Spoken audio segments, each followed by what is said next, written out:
All right, ladies and gentlemen, please welcome to the stage President of Club for Growth, Mr. David McIntosh. Hello, everybody.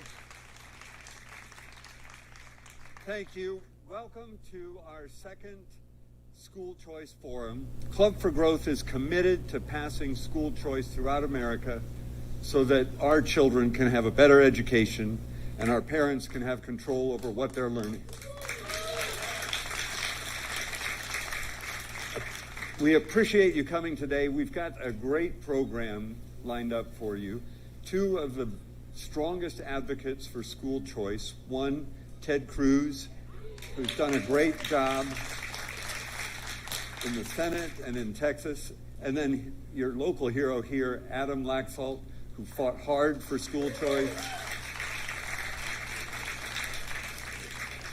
And then we're going to have our pollster, a fellow named Chris Wilson, show some of the research that we've done that demonstrates, and hopefully every politician will pay attention to this, that demonstrates there's overwhelming support among the American people for school freedom and allowing parents to make the decision about where their kids go to school and what they learn. So after that, we'll have a panel discussion about the issues and an opportunity for you to hear firsthand from Ted and Adam on this issue. Without further ado, I want to bring out on the stage with me Senator Ted Cruz. You might remember in 2017, Senator Cruz passed the Scholarship Act that allowed parents to use their college scholarship fund for K through 12 education. It was the most important and largest advancement forward for school freedom that the federal government has ever done. And he got that passed. President Trump signed it, and now it's a law that every parent can take advantage of that. Now that allows them to use tax-free dollars to help their children. The next step is to take what we're using from the government to help their children. He also has been a champion for school choice in Texas, calling out legislators who have been in the pockets of the teachers union and the bureaucracy, and even in the Republican Party, and saying we don't need that anymore. The Republican Party is going to stand for school choice. And then Ted continues to be a leader on this, a thought leader. Just right when Biden became president, he offered an amendment to that first COVID bill that said, look, if schools don't reopen 5 days a week, we're going to create a scholarship for parents, give them $10,000, and they can send their kids to a school that is open. That failed, unfortunately, on a party line vote, but Ted's going to continue to push that issue and push it until we make advancements. So without further ado, let me give you Senator Ted Cruz.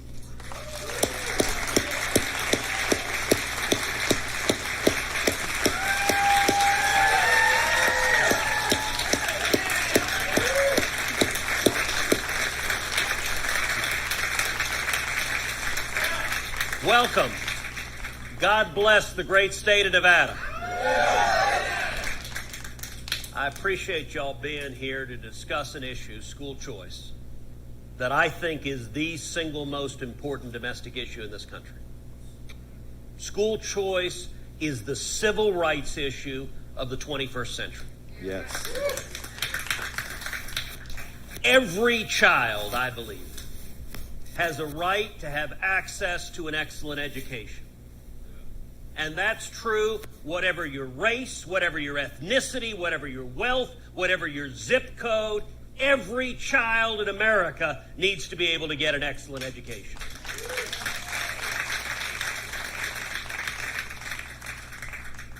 In the COVID pandemic, we saw idiot politicians. And I'm sorry, here in the state of Nevada, you're cursed with a lot of idiot politicians. Shutting down schools for weeks and then months and then years. Abandoning a generation of kids. What these politicians did was immoral. It was fundamentally wrong. And this is a moment in Nevada, this is a moment across the country where parents realize their kids need a lifeline. School choice is about giving low-income parents what the rich and middle class have always had. If you're in a rich school district, if you're in a fancy neighborhood in D.C., if you're in the Bethesda School District, very rich suburb, if that school there had a 50% dropout rate, if of the kids that remained, only 20% when they graduated could read at grade level, if you had drug dealers walking the halls and little girls getting sexually assaulted in the bathrooms, that school would be empty. Why? Because the parents have money. So they do one of two things. They'd either pay for tuition to send their kids somewhere else, or they'd pack up and move to another district that had a better public school. School choice is saying, you know what? It's not just rich parents that love their kids. Every parent loves their kids, and every parent has a right to have their kids be able to go to a great school.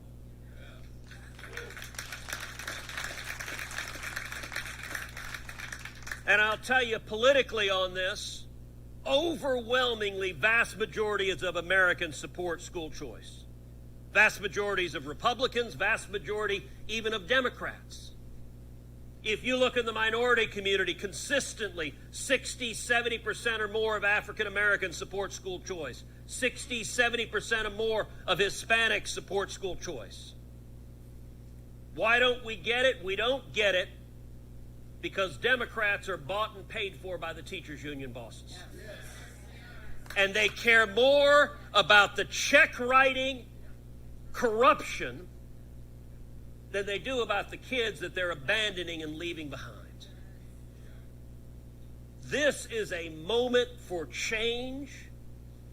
I've spent a decade in the Senate leading the fight for school choice, and mark my words, we will see school choice across this country, every child having access to an excellent education. So thank you, and it's great to be here. Welcome. Thank you. Thank you for joining us, Senator. Go ahead and have a seat. I'm gonna bring forward another guest that we have. You all know him. He's been your Attorney General, ran for governor, now running for Senate. But his record as Attorney General speaks volume. One of the things with politicians, you got to ask, what have they actually done compared to what do they say? When Adam was Attorney General, the legislature here in Nevada passed, at the time, the best school choice legislation in the country.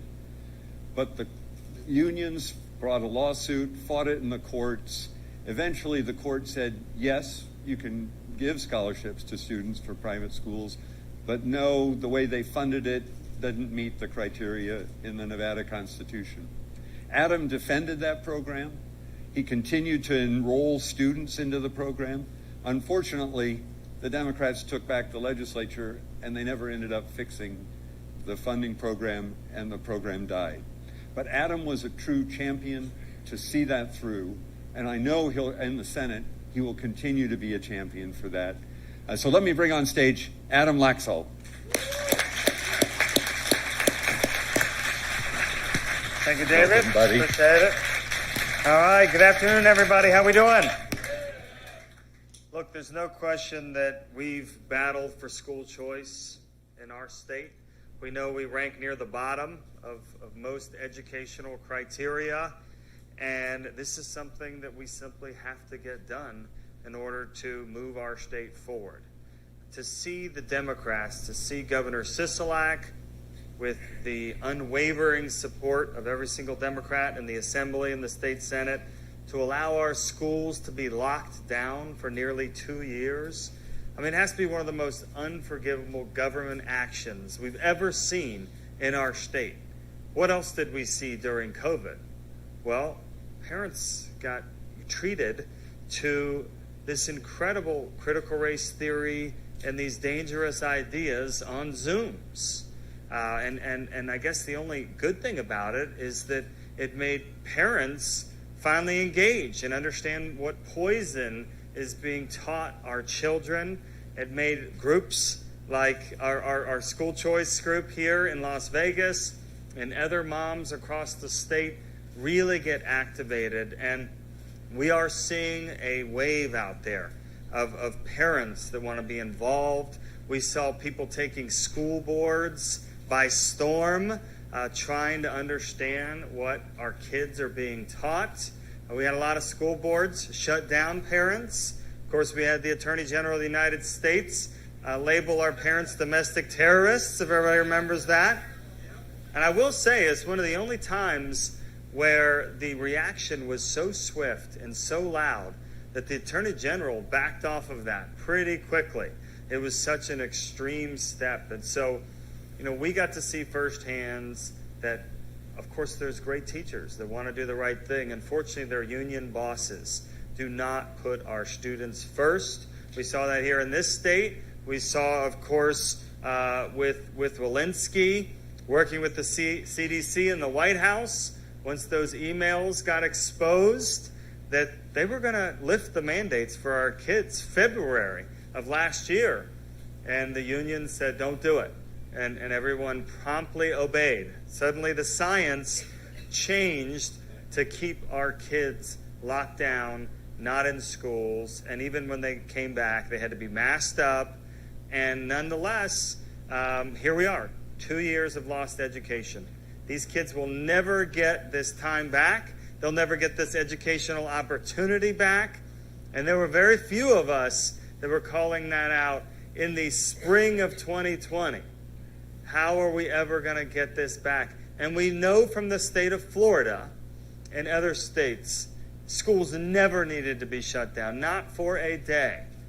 But nonetheless, Democrat politicians, Steve Sisolak, as we know, followed Gavin Newsom, step by step, and they kept our children locked out. And so hopefully we're in the midst of a revolution for school choice. We're in the midst of a revolution for parents to be more engaged so we can take our schools back and we can save our children. Thank you. Thank you, Adam.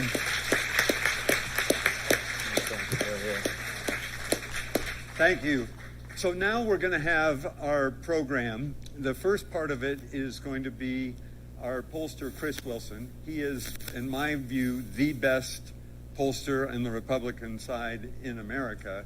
And we asked Chris about a year and a half ago, dig deep into this issue. We want to understand what people care about for the education for their children, what language is best to connect with them on the principle that the parents should be in control and the money should follow the children. And so Chris is going to share with you some of the findings from that. Our hope is that all of you will go out here in Nevada and become advocates for this. Many of you are already, I know. But hopefully this will help equip you with language that can be persuasive with your friends and your neighbors when you go to the school boards in winning over this issue. And then we've got a short video with some testimonials from some of the students who've been the beneficiaries of school choice scholarship programs. After that, we'll have a panel discussion with Ted and Adam, and you'll get a chance to hear directly from them. So let me bring on stage Chris Wilson, good friend of mine for the last so many years, and the best pollster in the country. Well, thank you, David. I appreciate that. As David mentioned, this was a project we undertook about a year and a half ago. And as you see on that, that's my methodology page. We talk about how many people we spoke with, but the bottom line is there were thousands of them. We did several different types of studies here. We did this for the purpose of trying to find out a few things. One, what's the terminology? What is the best terminology? And I think that might be somewhat surprising to some of you. And then what are the best features? And then who are the opponents of this and how best to deal with that? So first of all, to go through the key findings. And you'll see on the right-hand side there, I show Governor Glenn Youngkin. And one of the beneficiaries of this research was candidate Glenn Youngkin, because I happened to be working on his campaign. So at the time that we finished what we had done for the club, David and I had a long conversation. I said, is it okay if I go share this with Glenn? And he said, absolutely, please do. We're going to share it with everybody running for office on either side who can use it. And with that, he began changing his language to match this. So a few points I'd like to make about these research.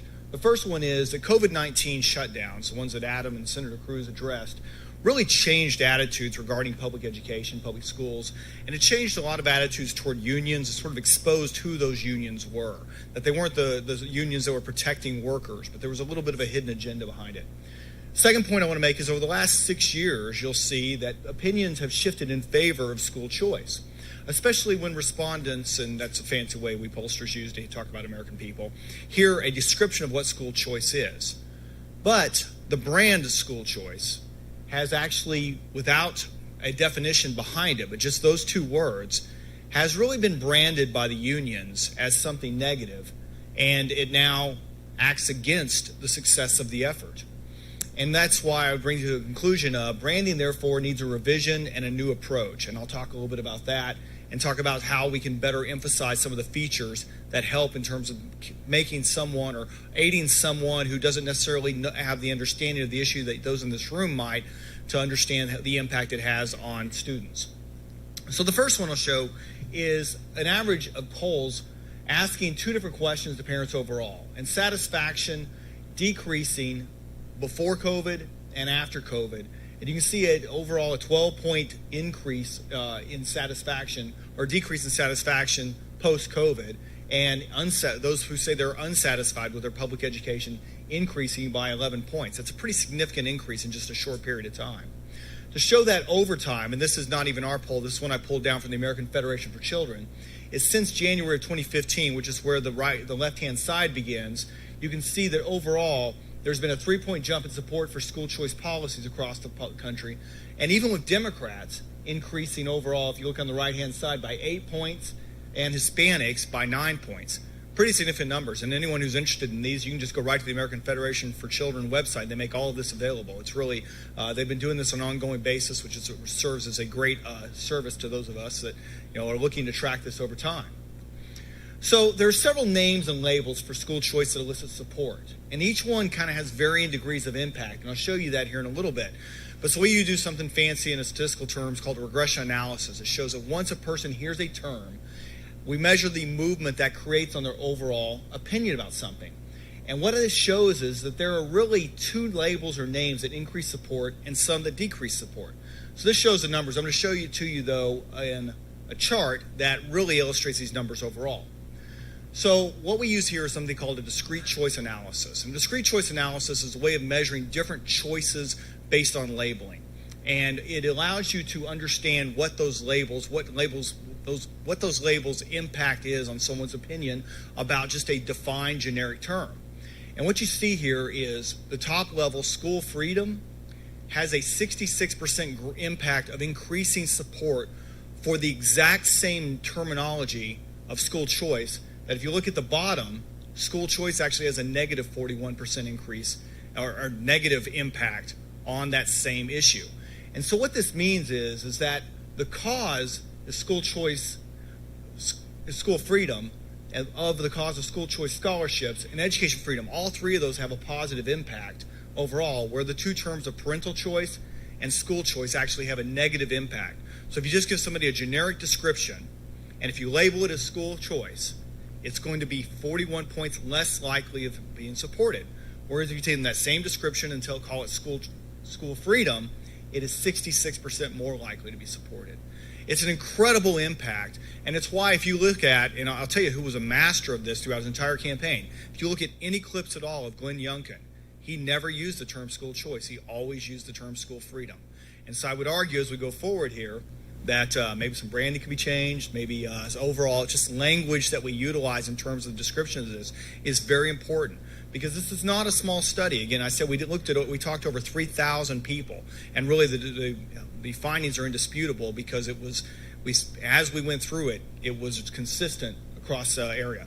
Now then we looked at features, and this is that discrete choice analysis I talked about. And this is, if you think about this, this is what marketers use if they're selling a TV. Like there's not a lot of difference between TVs, but what button do we put on the remote control? Or do we talk about that it's high definition? Do we talk about that it's got a Roku built into it?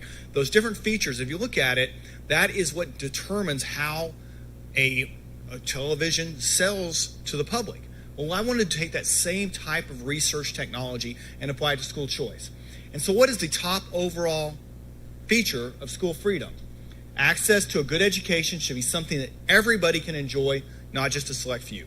That's with everyone. But look at the difference between Republicans and then everybody else.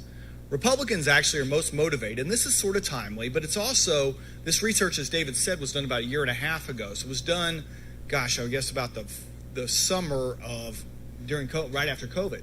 And we found at that point, students should not be forced to learn critical race theory was incredibly impactful.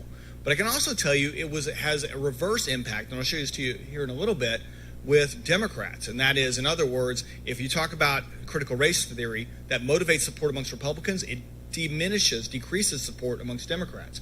Democrats, access to good education, something everyone can enjoy, not just select few, and independence, that same feature is most important.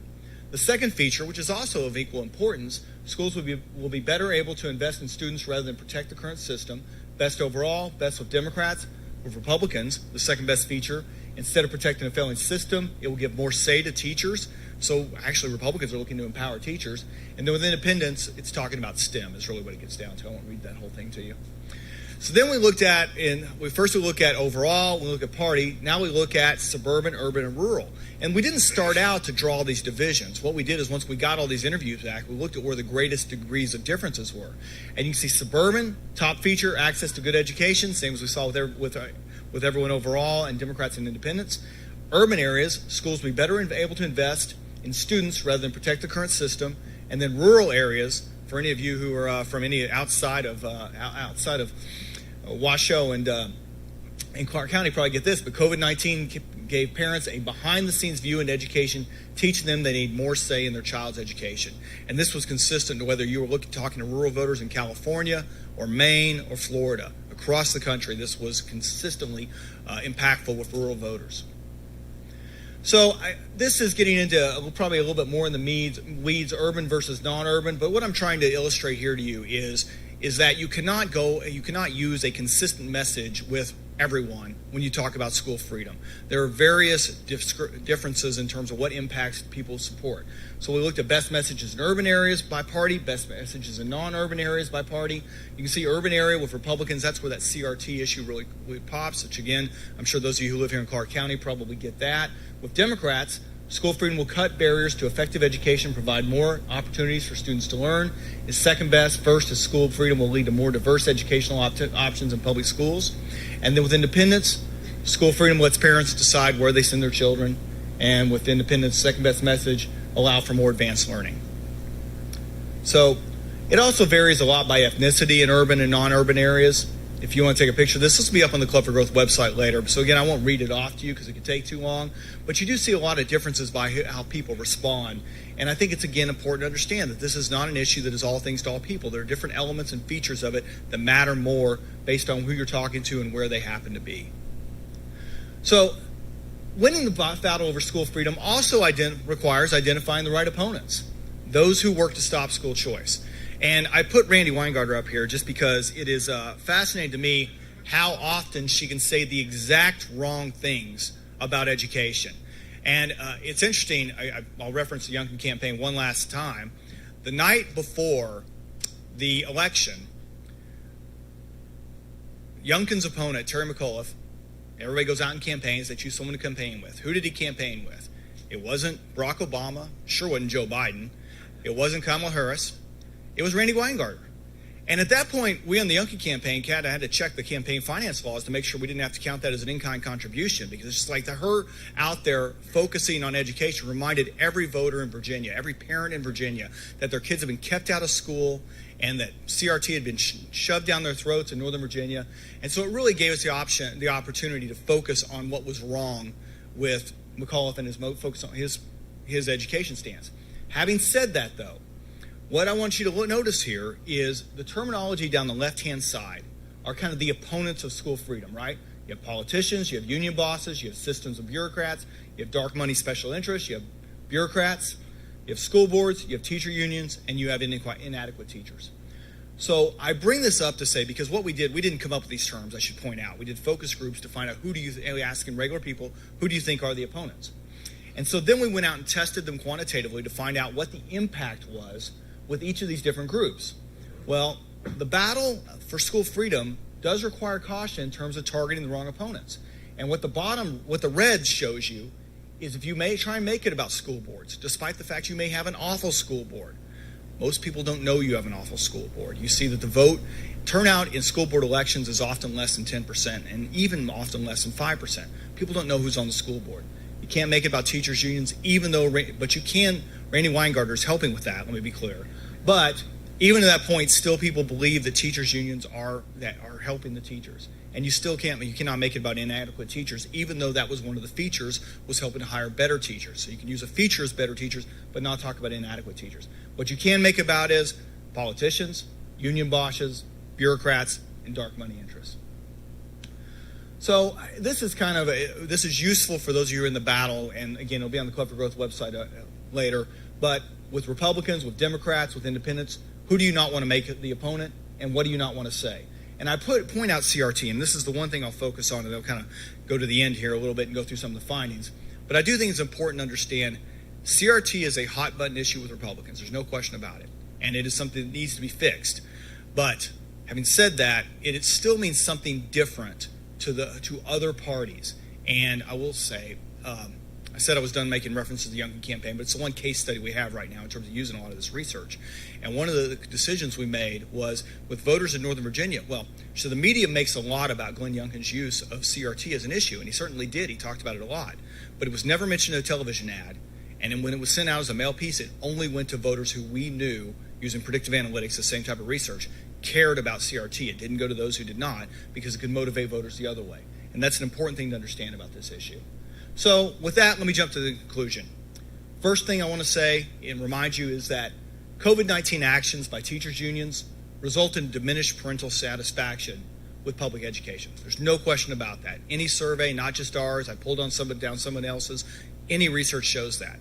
The one thing that probably should be added to this, although it's not backed up by the Club for Growth research, but I've certainly seen it in our work since this was done, is that, and again, Virginia proved this, but we're also seeing it in other campaigns. We saw it in a few special elections down in Texas, in which education is an issue that Republicans are now winning because of these issues. School choice warriors have kept the battle steady. They've built support nationwide. But having said that, educational choice opponents have done a successful job as branding it as negative or nothing more than vouchers in their words. And that's important. We've got to understand it. And I would say from that, I hope if nothing else stands out in your mind, that slide that had the green bar at the top and the red bar at the bottom going to the left, is school freedom is the way forward. Quantitatively we see it, qualitatively we see it. The issue requires a rebrand. School choice brand has a negative effect on our effort. Even though we're winning, we can win more if we call it school freedom. We also need to remember not to make the fight with teachers, even inadequate ones, or teachers' unions. Critical race theory arguments are effective among Republicans, but with other groups, the feature and messages does more harm than good. So the features and message vary by location or demographic. There's not a pluralistic feature of access that's strongest among different groups. So I hope those of you who are involved in this and do communications, go get this presentation for the Club for Growth website so you can have those features, you can have those messages and know what to use when you're talking to. They're all true, nothing's misleading one, but it just takes what people care about the most and tells them about it. There's not a single message that's a silver bullet. Different people care about educational freedom and school freedom for different reasons, and we need to understand that. So with that, David, I'll give it back to you.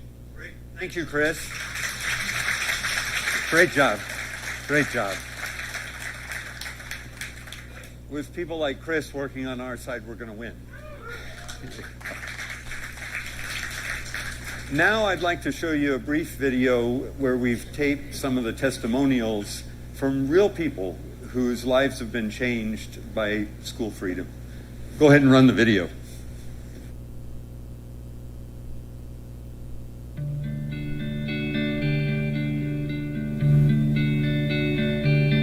So I am from Jacksonville, Florida, and growing up on the east side, I really felt the weight of my community, especially as it relates to going to school. School kind of was always brushed to the side.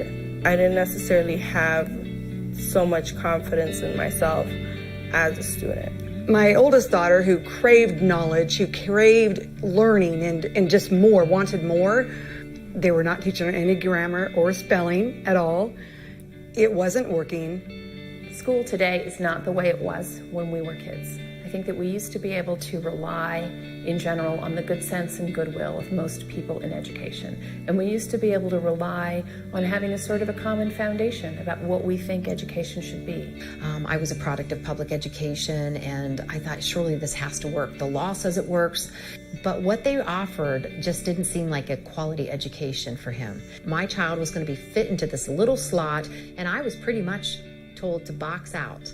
When we started our educational journey as parents, my husband and I began homeschooling our children. We fell into some financial issues and I had to go back to work. So the children that we had been lovingly homeschooling had to go to public school.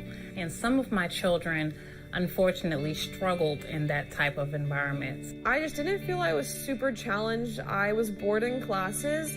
I would lash out in fights. I didn't feel like the teachers actually cared. I got picked on by other students. Every single day it was an effort to try to get him to go to school. And just the other day, as I was cleaning some things out in our house, I found a stack of notes. Every day we had a communication system. They would write down what happened, write me notes, then I'd address them at home. And I found 4 solid years of notes, and it was negative, negative, negative, negative. And Samuel actually came down and saw the pile, and he looked down at it, and he said, "How about you throw that away?" And I said, "Why?" And he said, "Because it makes me really sad. I didn't like going to school there." We started to see a lot of elements that we really could not allow creeping into our children's education. We saw curriculum coming into the school district that seemed very divisive. The last thing I want, I will not allow my children to grow up in a racially divisive environment. They're supposed to be teaching my child academics, but they're not there to indoctrinate my children or to teach them social issues that I perhaps don't feel that they need to be taught at that point. There are some areas where schools want to take over some of the parenting. I really felt that my rights were being violated, and not just my rights, but the rights of every other parent out there who wanted to take an active role in their child's education. It was time to take things into my own hands and to find people that were willing to say enough is enough. What was most important to us was the future of our children and what was going to happen with their minds and how they were going to develop. I had to do something. I had to make a change. I found myself calling up a school. I remember I called the missions lady and I was like, I know that not every parent can be a millionaire that sends their kids there. My kids are not, they're not flourishing. I think I was on the verge of tears, to be perfectly honest. That's when she said, "Let me tell you about the Opportunity Scholarship Program." My godmother, a friend of hers, told her about the Florida Tax Credit Scholarship Program. And she was telling me all about school choice vouchers and how we could choose the school we wanted to. And we chose the school, and they have been going there, and it's been eye-opening. It was mind-blowing to know that these opportunities were available for our children. From there on, it was just, excitement, hope. It was the challenge that I had desired and had looked for that whole time that I didn't get in middle school and at public school. And school choice made this possible for her and for me as a parent to be able to get that and afford that for her. Everything at this new school was like night and day. We had a teacher who greeted us every single day at the door with hugs and smiles.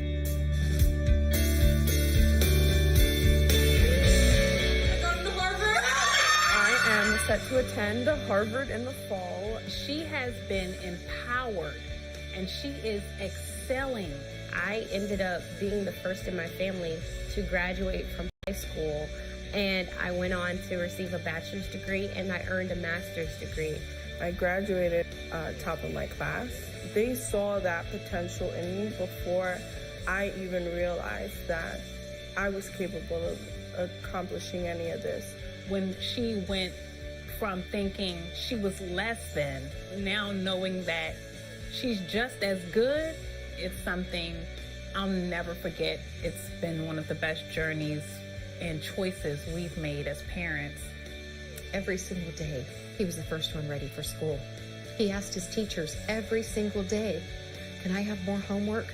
I love to do my homework. And he would come home from school and sit down as soon as he changed his clothes. And my husband and I were like, he loves learning.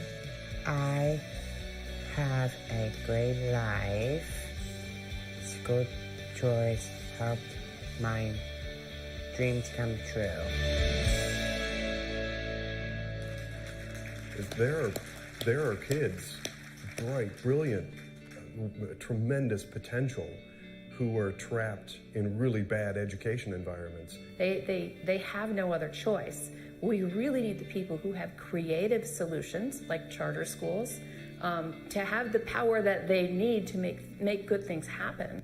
I feel a desire for this program to reach more family and more children across the nation. I feel that it's sad that not all kids have that option. The youth are our future, and we want to build them up, not keep them down. You know, I don't think any kid should experience trauma, and especially trauma in school. Every life, every moment that we wait to change a monopoly is a life lost. And every year, every moment, a child is feeling like they can't achieve, they're not enough. So when I think about those students who are trapped in these schools that don't hold them to high expectations, they deserve the choice. Those are the students that I really have a deep passion for, because that's how I grew up. Every child deserves a right to be educated in the setting that is best for them. If I don't help, then who's going to help them? If you don't help, then who's going to help them?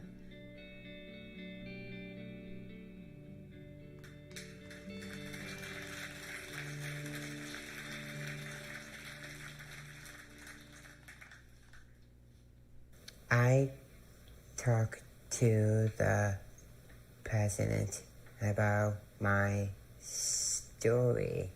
I said to Samuel, I said, oh my goodness, you have been invited to speak to the President of the United States about your story, and it's going to help so many other children. And he says, okay, but it can't be on a Tuesday. It can't be on a Tuesday. And so I talked to them, and we were going to go on a Monday, and all of a sudden our flight was going to come back on a Tuesday. And Sam said, oh my goodness. Tell them thank you so much for inviting me, but I just don't think I can go. I work on Tuesday, and they're counting on me.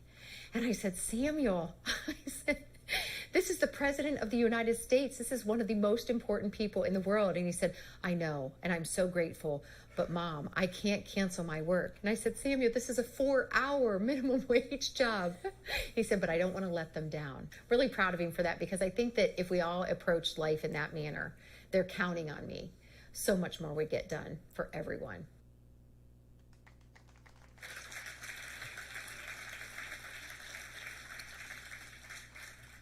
Those are beautiful stories. Some of them brought me to tears. And that's the real impact of fighting for school freedom and school choice. So now I want to talk with our special guests and hear from them on some of the topics that were raised in the film. One of them, to just lead off, we're here in Las Vegas, and I saw some stats about the educational system here. It was 49th out of 50 of the top metropolitan school systems. In 2021, only 20% of Clark County students tested proficient in English, and only 11.5% were proficient in math. Horrible, that's right. Adam, I know you've been fighting this. What words do you have for us on that? Yeah, look, I think it's important to go back a little bit in history so everybody understands just how close we were to permanently transforming education in our great state. You know, for the first time in a generation, we had a governor's mansion, we had the House and Senate, and Nevada, it sort of lost the history, was the first state to pass a universal education savings accounts. A lot of states kind of baby step in and they'll pick specific groups. This was universal, and it was going to be unlimited, and it was going to be for homeschool. It could be for materials at your house, obviously for charters and things like that. And so here we are. We got this incredible bill passed, and immediately the Democrats say it's unconstitutional. And they say it's unconstitutional because it's been a long, fight from the left that no money can flow from government into potentially parochial schools. And so, we took up that charge in the Attorney General's office, and many that follow these know these cases take 2-3 years. We got this case to the Nevada Supreme Court in 9 months, and we battled over what's called the Blaine Amendment. Those of you that remember the Blaine Amendment, which is, my amazing team went back into the archives and found some of the most astonishing language from the late 1800s when this was drafted here. It was incredibly bigoted. It was absolutely targeted at Catholics at the time. And long and short is, even though our court at the time was leaning slightly to the left, we got majority votes that said this program did not violate the Blaine Amendment. It's a huge victory for our state. And by the way, that is the law forevermore for the state of Nevada, that education savings accounts do not violate the Constitution. Okay? So that's a good thing. Now, why did it get struck down? They basically said it was a funding mechanism issue. And it's incredibly unfortunate that we didn't go into a special session and immediately fix that funding mechanism, because we would have had 40,000 parents sign up. They were already signed up and in the hopper. And then the Democrats, once they won, they could have tried to shut down education savings account all they want. But guess what? They were not going to be able to kick all these happy families with true educational freedom. They weren't going to be able to accomplish that. And so this is why these things matter. This is why, it's not my election, but on the state side, it does matter if we were able to have a red wave and able to put in education savings accounts. These would be transformational for our kids. We know the stats. We know how much work we need to do. And so, this is incredibly important that we fight for our kids. I have 4 kids, by the way, 9, 6, 4, and 7 months. And so this is important to all of us. Ted, yes. Thank you. Ted, you've been on bringing these stats out to the body of the Senate. What do you think are and you've been fighting in Texas, where we've got Republicans that haven't gotten the message yet. What do you think are the important next steps in moving forward on this issue? Well, look, the most important step is win elections, because unfortunately the divide right now, the Democrat Party is monolithically opposed to education freedom. They're opposed to giving a lifeline to kids trapped in failing schools. And the reason is because they're addicted to the money from the union bosses. It is venal. And on the Republican side, look, to be candid, I'm frustrated with my party. There's a lot of apathy on the Republican side. You have some Republican politicians who are willing to stand and fight.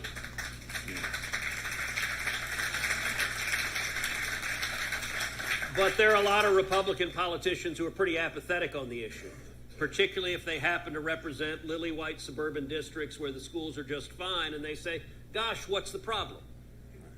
Well, the problem is there are a whole lot of kids here in Las Vegas, there are a whole lot of kids in Nevada, there are a whole lot of kids in every state in the union who are trapped right now. And if you look at when choice has been passed, when education freedom has been passed consistently, it has been because you've had leaders willing to lose over it, willing to stand up and say, this matters, and I'm willing to risk everything and vote me out of office over it. And that's when we win. And I'll tell you, so look, at the state level, it makes a huge difference.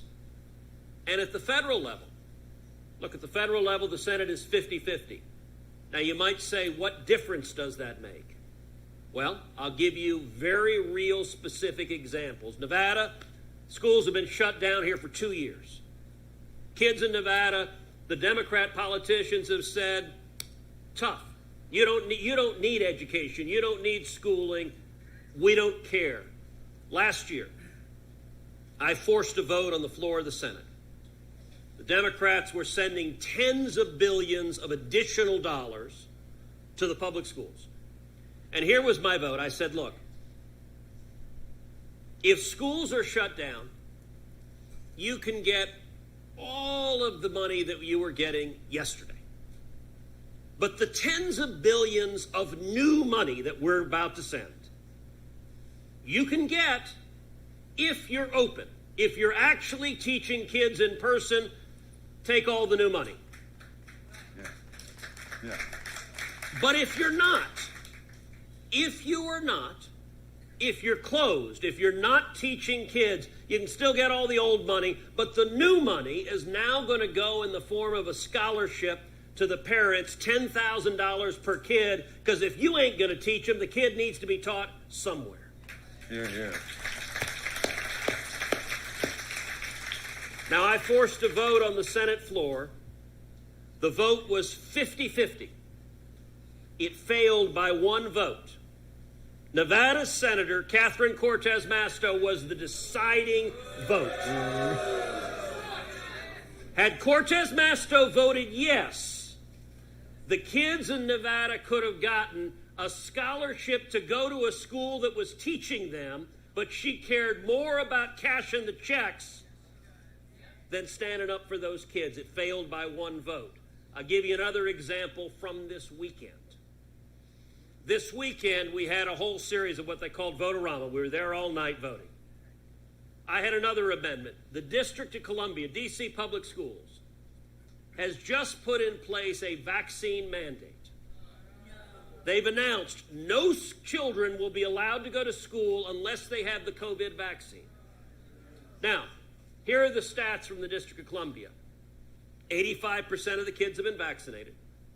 That means 15% have not. D.C. Public Schools have said that those 15%, to heck with you, you're not allowed to get schooling. And let me give you an even more stunning statistic. Among African American students in D.C., 60% of them have been vaccinated. That means 40% of the African American students in D.C. do not have the COVID vaccine. And the D.C. school board is saying, you guys are out of luck, we're not going to teach you. I forced a vote this weekend on saying the D.C. public schools should not throw 40% of the black kids out of school. Every single Democrat voted no. Catherine Cortez Masto this weekend voted with the teachers' unions to throw 40% of the African American students in D.C. out of school. That is horrific. It is wrong. And it's why elections matter. And by the way, under the rules, Adam is not allowed to say he's running for Senate. I'm allowed to say he's running for Senate.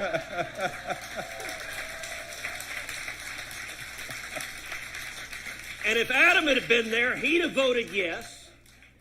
And we'd actually be standing up and fighting for the kids in schools instead of the Democrats in the Senate, who every one of them are willing to abandon generation after generation of kids. And I think it's time for parents, for moms, to say enough is enough. If you won't stand for our kids, you need to get another job because you're not representing us.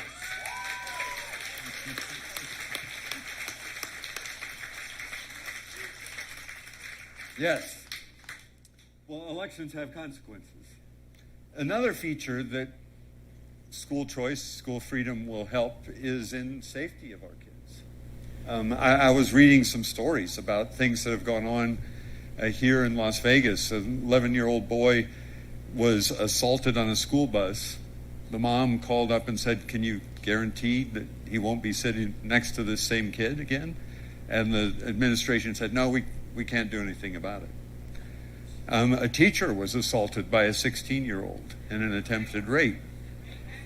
And we've seen that increase after COVID, and also increase because the administration decided there would no longer be consequences for acting out, no more suspensions, no more removal. And when you lack discipline, terrible things start happening. So I wanted to ask both of you, what do you see as also the way that this drives parents to pick another school? Yeah, look, we know what's gone on in the last many months, and we've seen the violence uptick in our schools. I mean, we've made, in not the good ways, viral videos across the country for these incredibly violent scenes going on right here in our schools. And at a minimum, we should be able to count on safety. I don't know how hard it is to at least get that right. But, you know, in the end of the day, we know the Democrats across the board are just not standing for public safety. You know, this party does not believe in consequences. It's the same for schools. It's the same for them being pro-criminal and not being pro-victim. It's very poisonous, and it absolutely gives people license to do more. If you tell your community you're not going to arrest somebody for car theft and it's not worth resources, guess what? It's going to go up.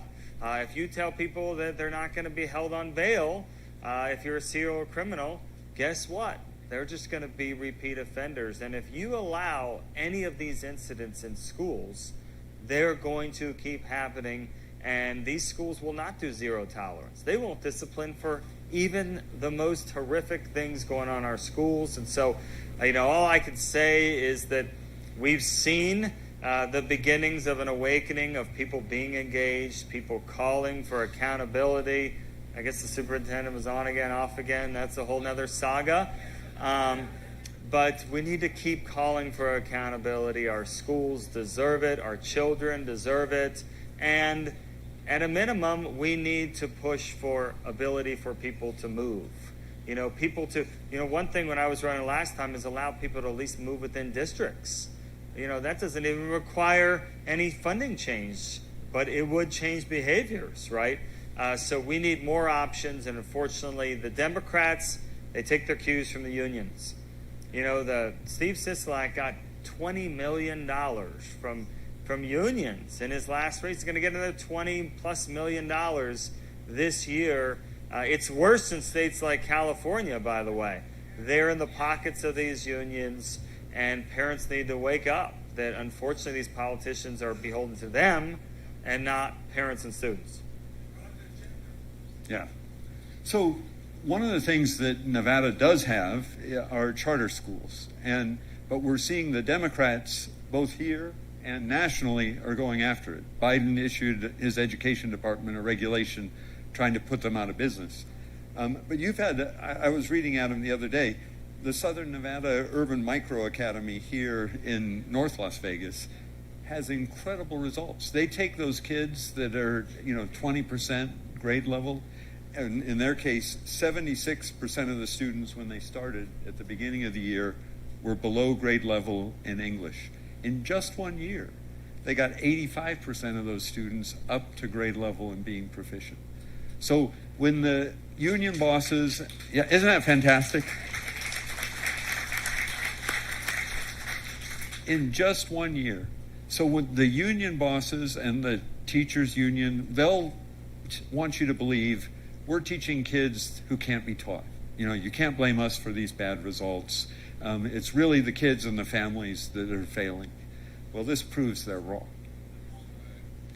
What do you see as the future of charter schools? Charter schools have been great. I visit a lot of charter schools. I mean, some of them focus on robotics and being able to get kids tech proficient or be able to actually head on a pathward to being machinists or things like that. Great, high-paying jobs.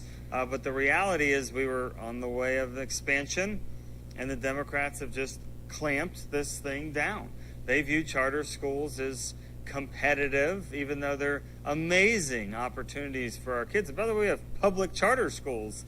And so it's really interesting that they're shutting them down. But as long as the governor gets to pick the board and the board gets to be more aggressive in denying these applications or going after charter schools for various infractions, I mean, they can be these like we see in government across the board. If they want to go after an entity and shut people down, they can make it really, really painful for these schools. So they're a great piece of the success of the future, and we need to push for more of them going forward. Yeah. Ted, do you think we can push back on the Biden administration and their effort?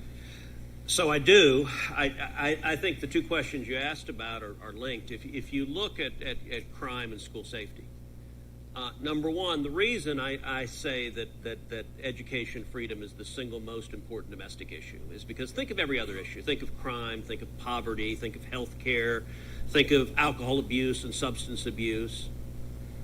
Education comes before all of that. If kids get a good education, many of those problems largely take care of themselves. If kids don't, if kids drop out of school, if they don't get a good education, we know for a fact that the likelihood of poverty and crime and healthcare issues and substance abuse, all of those rise dramatically if kids don't get an education.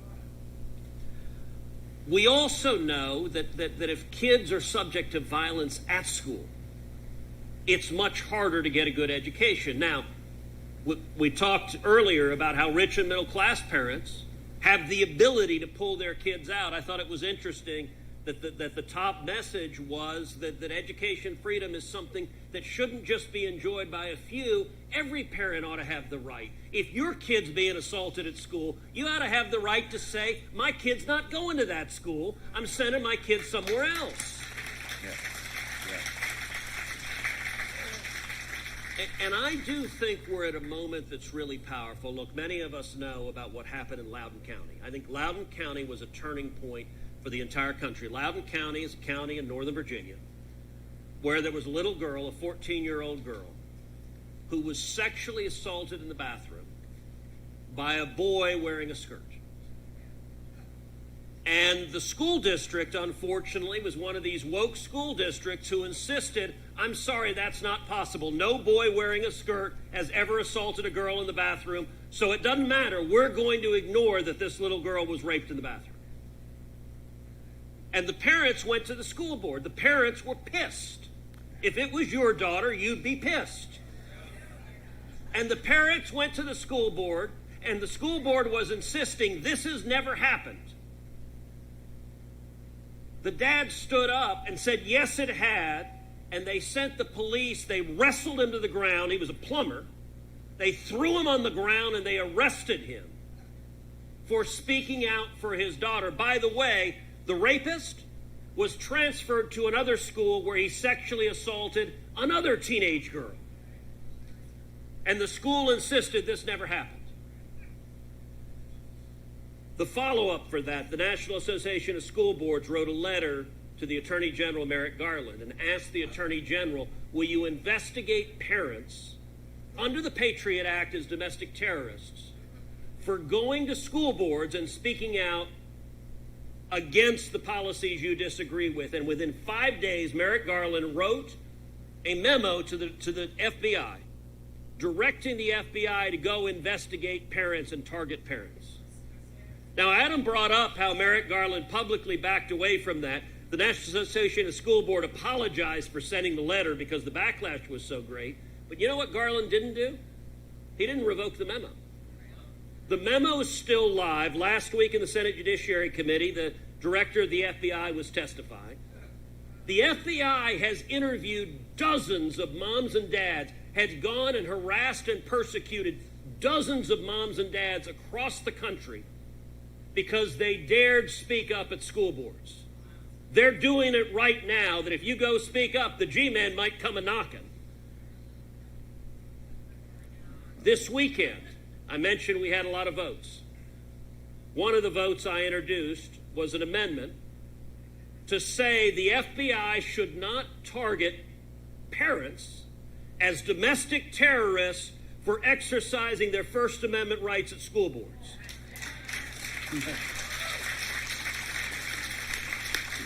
I forced a vote on the amendment. The vote was 50 to 50. It failed by one vote, and Nevada Senator Catherine Cortez Masto was the deciding vote in favor of the FBI being able to target parents as domestic terrorists for speaking out. This is a moment people understand. The contempt, I'm sorry, when a politician says, we're going to target moms and dads as domestic terrorists for speaking out, there is a level of being out of touch and looking down on the constituents, the people you're supposed to be working for, that I think poses an incredible opportunity for a sea change here in Nevada and all across the country. Yes.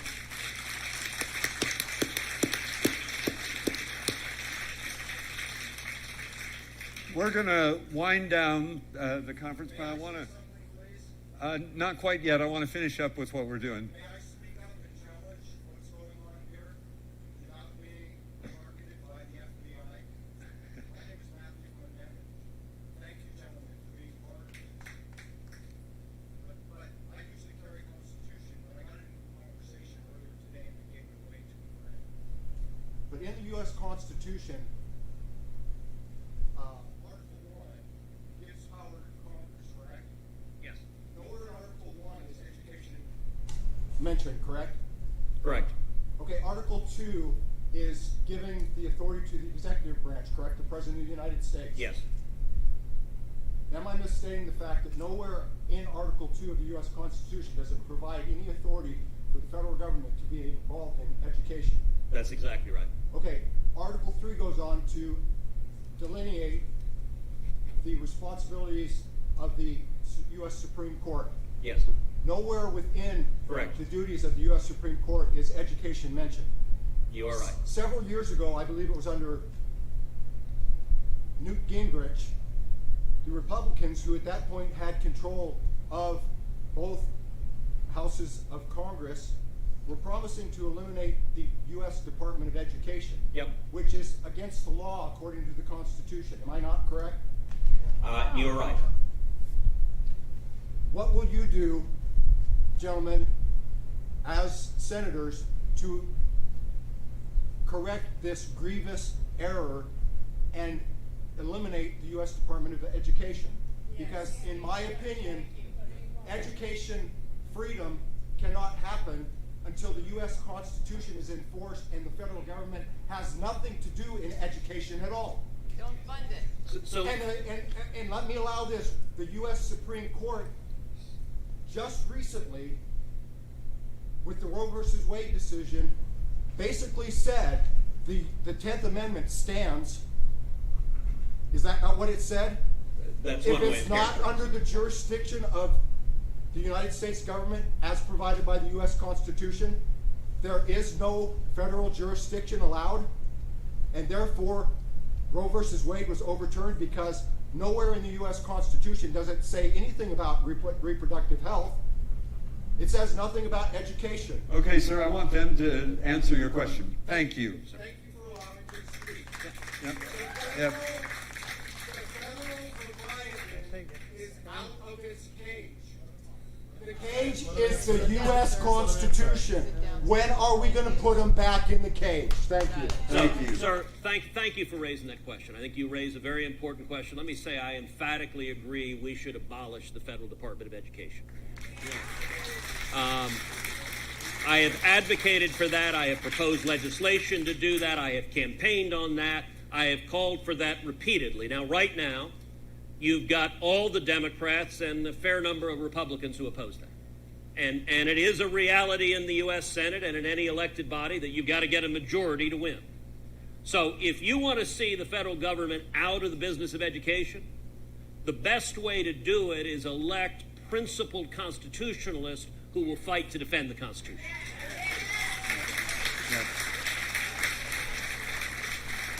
I think that's a great way for us to finish this panel. I want to thank all of you for coming, and thank you for what you're doing here in Nevada to fight for educational freedom, for school freedom. I want to thank Adam for being here and Ted. We're going to carry on this battle. Thank you very much. Gonna set my soul on